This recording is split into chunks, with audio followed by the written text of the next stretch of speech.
Welcome to Talk of the Town, and I'm your host, Ellen Barrett, and we're starting off the show today with one of our news partners with Medical Art Prosthetics. I'm joined today by Greg Guion. Thank you so much for being here today. You bet. Thanks, Ellen. And now, today we're going to talk about facial restoration, and hopefully I pronounce everything correctly in this first question because it's got some medical terminology, so it's going to test my skills this morning. So, what are facial prosthetics, number one, and what about the terms maxillofacial prosthetics and anaplastology, and why should people be aware of them? Did I nail it? Perfect. Okay. Perfect. Good job.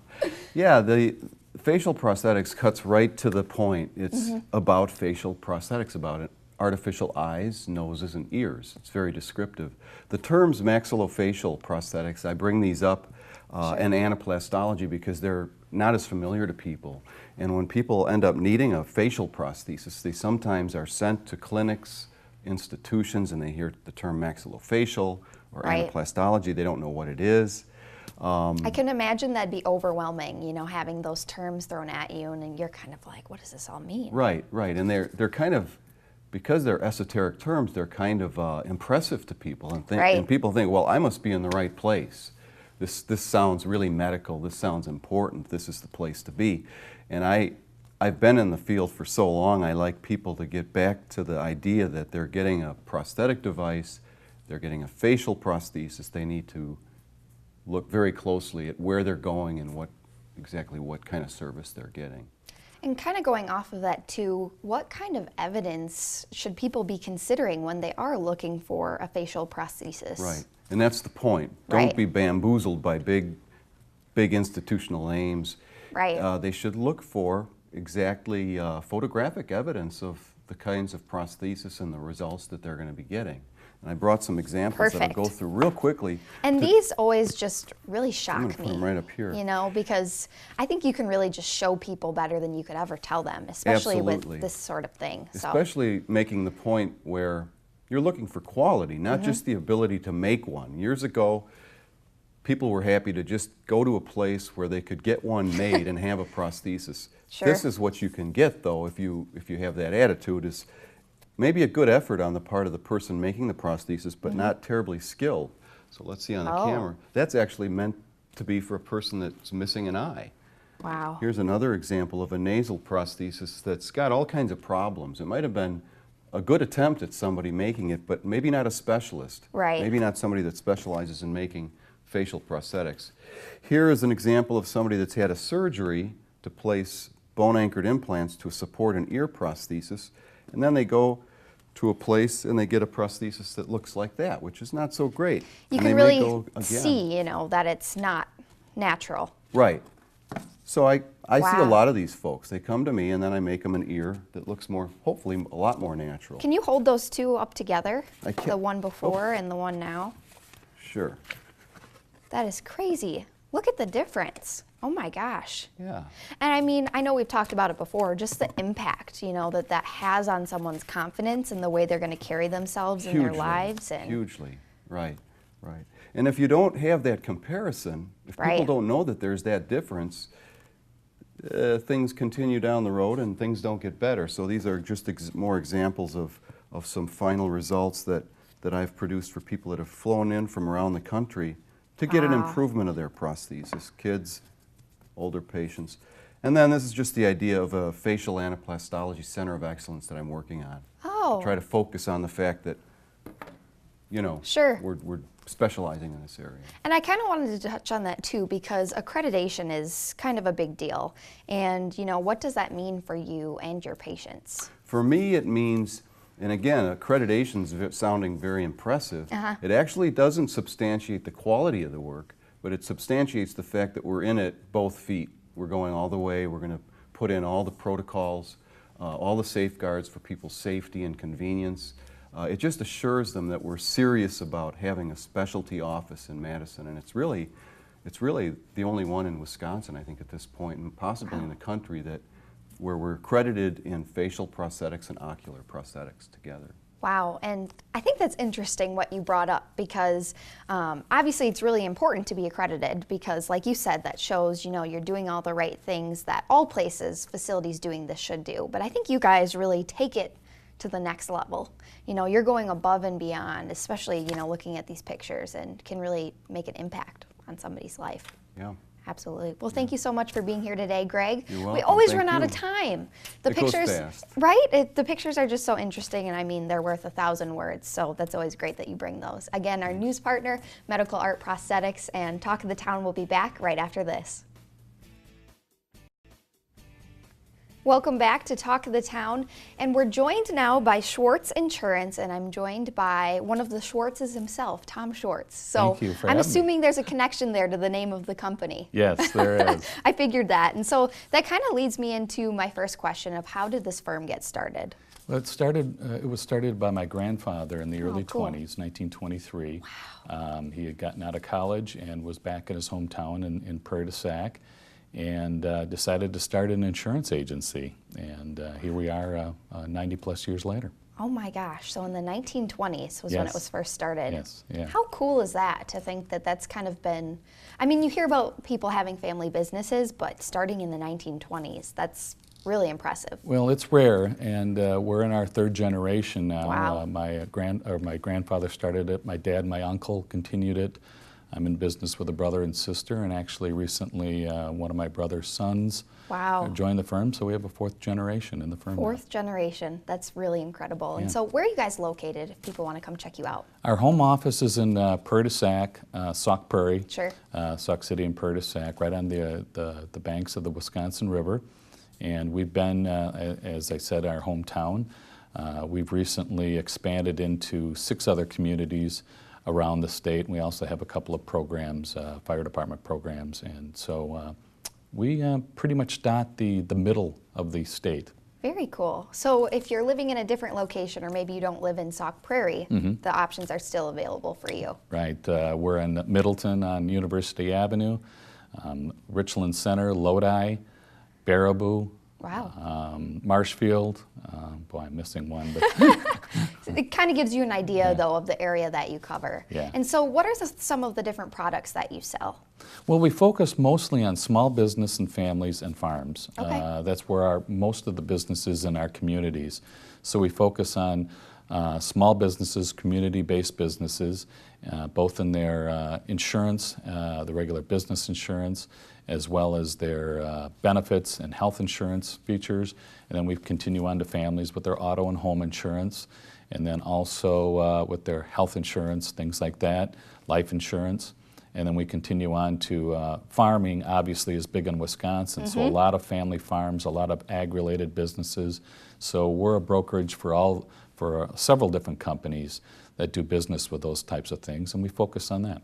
Wow, very cool. And I would assume, you know, since you are from here and you kind of have all of those different generations, that you really have a feel for the people who live in our communities. Yes, we were all, again, born and raised in South Central Wisconsin, went to college locally, so really enjoy the people of the area, know what they want, know what they need, and you know, we like to give back to the community, so we all serve on different boards and raise monies in our different communities, and really enjoy living there. Yeah, absolutely. And that's really important to be involved too, to get to know your community. And something I was wondering too is, what's the role of an independent agent? Well, as an independent agent, you represent the customer rather Okay. than the carrier. So we contract with a lot of different carriers and their products, and then we represent the individual to those carriers. So, you know, we take a look at price, coverage, your individual risk assessment, and then we look to a carrier to fill those needs. Sure. And I know you mentioned some different companies you represent too. Do you have any examples of those that you could share? One of the major ones is West Bend Mutual. Okay. We do a lot of business with West Bend, and obviously based out of West Bend, Wisconsin. QBE, which was recently known as General Casualty, out of Sun Prairie. We also deal with a lot of Wisconsin-based carriers: Acuity, Society Insurance, Integrity, Secura. Those are just a few of the carriers we represent, as well as some of the local HMOs, Physicians Plus, Dean, Unity.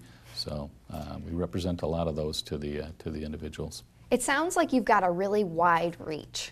just Yes. from everything you've listed. I think we Yeah. could just spend a whole 5 minutes just listing all the different things that you do. At times, it gets to be a lot Yeah. of carriers, but they all have certain traits, and they all have their individual niches they like Yeah. to do.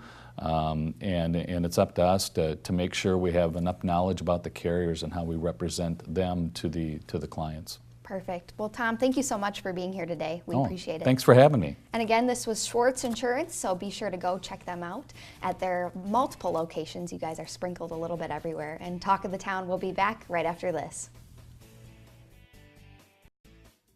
Welcome back to Talk of the Town. I'm joined now by Steve, and he is over at the Egg and I, where you are the owner over there, and a familiar face to the restaurant show. It's been a little bit since you've been on Talk of the Town, but happy to have you here again today. Thank you very much. I appreciate you inviting me. Yeah, thanks for coming on. And so for our viewers, if you haven't heard of the Egg and I, which I'm sure you've heard about it by now, we've got you on all of our shows. Just tell me a little bit about what you guys do and what your menu has kind of been like in the past up until now. Okay, well, we are an upscale, full-service, sit-down type restaurant. Yeah. It's breakfast and lunch only. We open at 7 a.m. and we close at 2:30, or we stop seating at 2:30. Sure. If you're still here, we won't kick you out the door. Awesome. That's our mainstay is breakfast. Yeah. We do a few lunch items. We do them real well, but there's not a whole lot of them. Now, obviously, eggs are a big part of your menu. And I wanted to touch on something, too, because I heard that you're kind of revamping your menu with some really healthy stuff, too. Oh, yeah, definitely. Everybody's a little bit more health conscious these days, and the government is starting to require that we need to put nutrition guidelines out. And so we thought about things and started rethinking the way our menu is structured. So we are starting to put little salads on for sides instead of automatically giving. You can still get the potatoes and you still get whipped cream on things if you want it, but we're trying to suggest at least that you could get healthier options. That's so nice because, breakfast is one of my personal favorite meals of the day. And, sometimes I've noticed about myself, I can really just get out of hand. I can, be piling on the bacon. I've got pancakes. I've got, whipped cream all over my fruit and everything. And it is fun to indulge sometimes. And I do believe, everybody can do that. But also, sometimes it's nice to have the option that if maybe I'm trying to be a little bit more healthy, or maybe I've already indulged once that week, that I can choose a bit healthier option and maybe do a salad on the side if I'm going out for brunch or something like that. Sure. Right.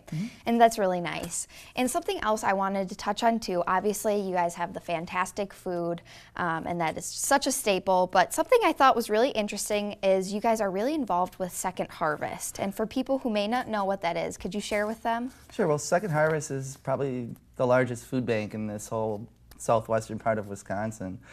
I guess, we do a lot of charity work with different local and some national charities, but Right. Second Harvest is kind of like our little pet project. All of my crew got together wow, it's been like 4 years ago now, and they decided that all the tips that we get from our carryouts, we would donate that to Second Harvest, and then anything anybody wanted to pitch in would also go, and we ended up putting a cup on our cash register, and it was just amazing how much money goes in this little tiny cup.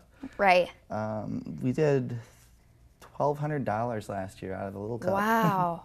That's incredible. This year we're really, way back in January I could see that we were going to beat that number by quite a bit this year.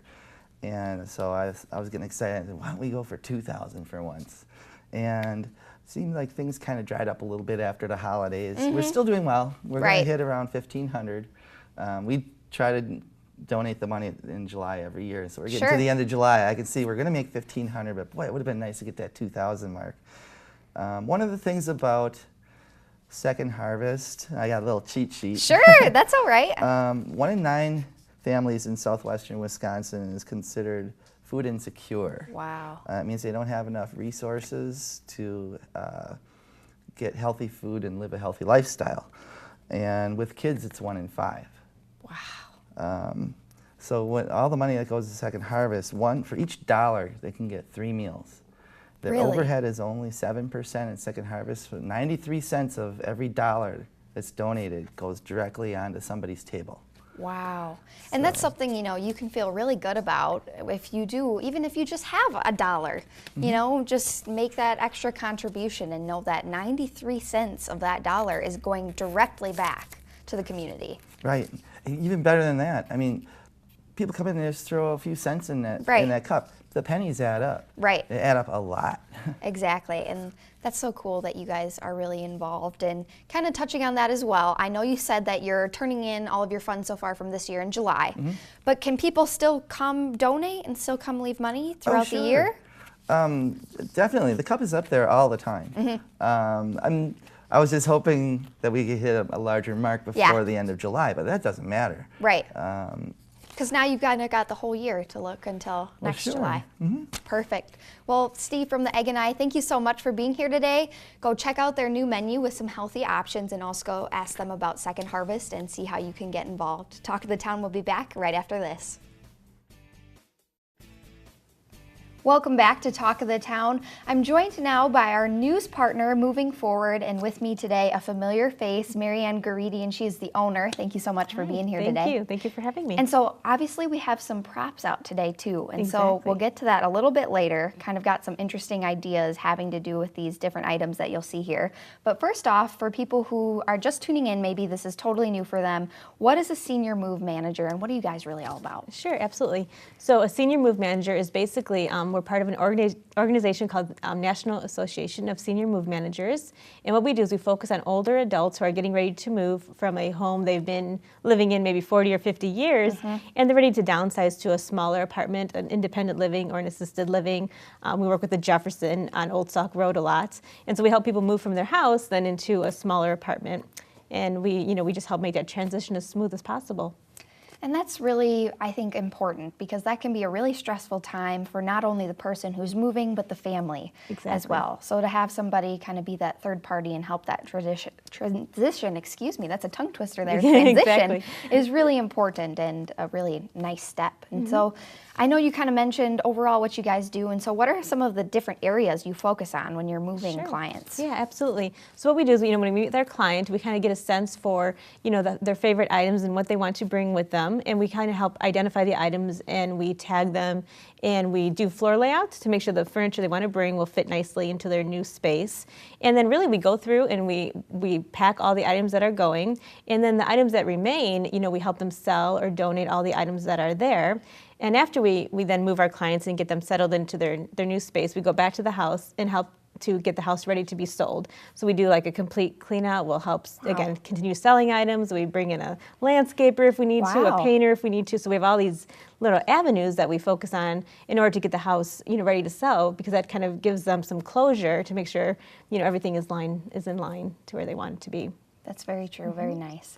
And I wanted to talk specifically too about closets. Yes. Because sometimes, I know in my personal closet, it is just like a danger zone of where, things maybe I'm not sure what to do with, or I want to keep, or I just don't want to think about it right now, and I shove everything into my closet, into boxes, into the top, into the bottom, every little corner I can squeeze something. So what do you find with working with people in closets in particular? Yes, and it's really an interesting an area of folks' houses when we're working with them, because first of all, people, when I come in to meet with them, they're typically embarrassed about something or other, and so before they open the closet door, they'll say like, it's probably going to be the worst closet you've ever seen.